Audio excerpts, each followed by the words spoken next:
But first, if you've ever ridden your bike over a really hard curb, then you might like to know that it's a combination of rubber, nylon and bulletproof Kevlar that's protecting your sensitive side. So how are tyres put together? Invented in 1888 by John Dunlop, the tyre is made up of several important parts. The inner carcass gives the tyre structure.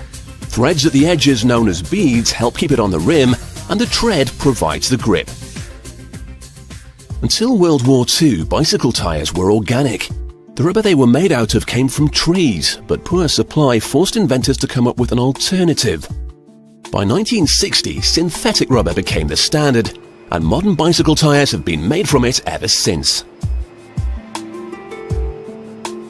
Making tyre rubber is like making a cake. There's a recipe you have to follow to get the mix spot on. The right amount of the artificial rubber is weighed out and sent through heavy-duty rollers to be mixed with the other ingredients.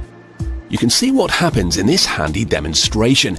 Tyres are usually black, but that's not so you don't have to wash them. Black soot is added to the white rubber, which improves the grip. This is pretty important if you want to keep your bike upright. It has to be mixed up really well, so the rubber will be passed through the rollers a few times. Once it's ready, the tyre chef can add all the other ingredients. Things like mineral oil, silica, zinc oxide and sulfur are thrown into the mix. It sounds quite technical, but basically they improve the tyre's elasticity, density and durability. This whole process is exactly the same on the larger rollers, just on a far bigger scale. When the mix is complete, fresh tyre rubber emerges, ready for the next stage. So, you've got your rubber, but there's far more to tyres than that.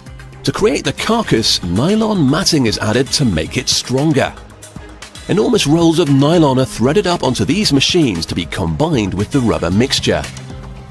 It needs to be spread out like pastry, so the workers feed it back onto the rollers. This will create a big sheet of rubber and the nylon can then be added in. This rubber nylon sandwich is what makes up the basic material for the tyre's carcass.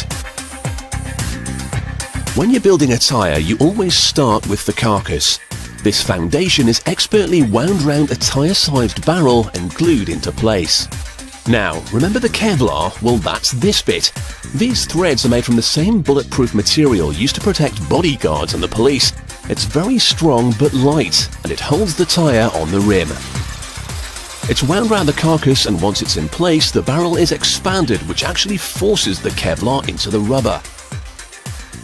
The sides of the carcass are then folded over, and the threads now make it completely bulletproof, assuming you get shot just on the very edge of your tyre.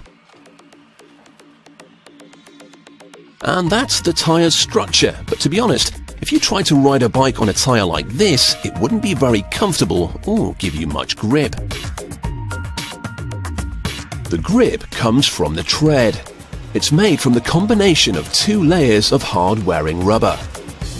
An expert continually measures the width of the two layers, otherwise the composition wouldn't be right and your tyre wouldn't grip. The raw tread is sent off to be added to the tyre carcass. A layer is wrapped around the drum and firmly stuck down, but it's still not ready to be put on the rim just yet. First, it needs to be cooked.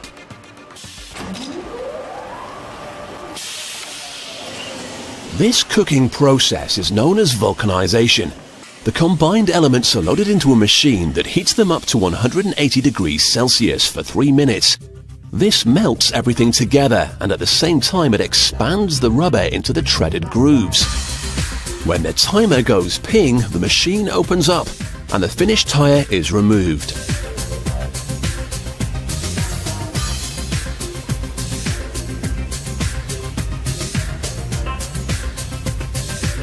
Next, the workers will take a random selection of tyres from each batch and run some rigorous tests.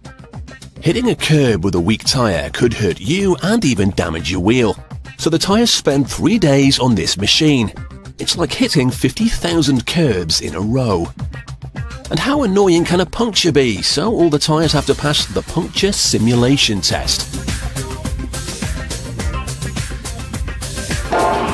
And what if you put too much air into the tyre? They all have to survive at least 8 pounds per square inch of pressure.